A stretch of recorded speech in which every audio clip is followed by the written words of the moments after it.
বড়বাজারের ঋতুরাজ হোটেলের বিধ্বংসী আগুনে প্রাণ হারান শিশু সহ 15 জন। ঘটনার দুদিন পর ঘটনাস্থলে উপস্থিত হন দমকল মন্ত্রী সুজিত বসু। সঙ্গে ছিলেন দমকল বিভাগের আধিকারিকরাও। হোটেলের বিভিন্ন ঘরে গিয়ে পুঙ্খানুপুঙ্খ তদন্ত করবেন তারা। ঘুরে দেখেন পুরো ঘটনাস্থল।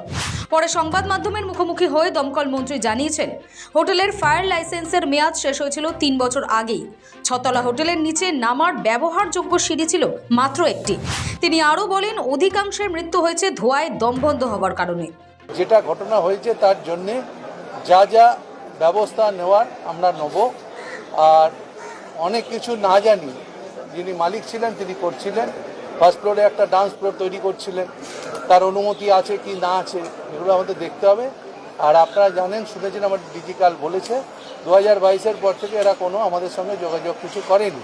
তা আমরা দেখব এগুলো, যদি এগুলো সঠিক হয় যে আইনের দ্বারা আপনারা জানেন তো কালকে আমাদের ফায়ারের পক্ষ থেকে এফআইআর করা হয়েছে, পুলিশের পক্ষ থেকে এখানে একটা কোশ্চেন যে গতকাল আপনারা যে এফআইআরটা করেছিলেন, পুলিশের একটা সোমতে এফআইআর ছিল, দুটো ক্লাব হয়ে গেছে। ক্লাব হয়ে গেছে, অ্যারেস্ট হয়েছে। আপনি জানেন, আমাকে সিপি সাহেব সকালেই বলেছেন মালিক অ্যারেস্ট হয়েছে, ম্যানেজার অ্যারেস্ট হয়েছে, ছাড় কেউ পাবে না। ইতিমধ্যেই ঘটনার তদন্তে কলকাতা পুরসভার পক্ষ থেকে গঠন করা হয়েছে 6 সদস্যের সেট।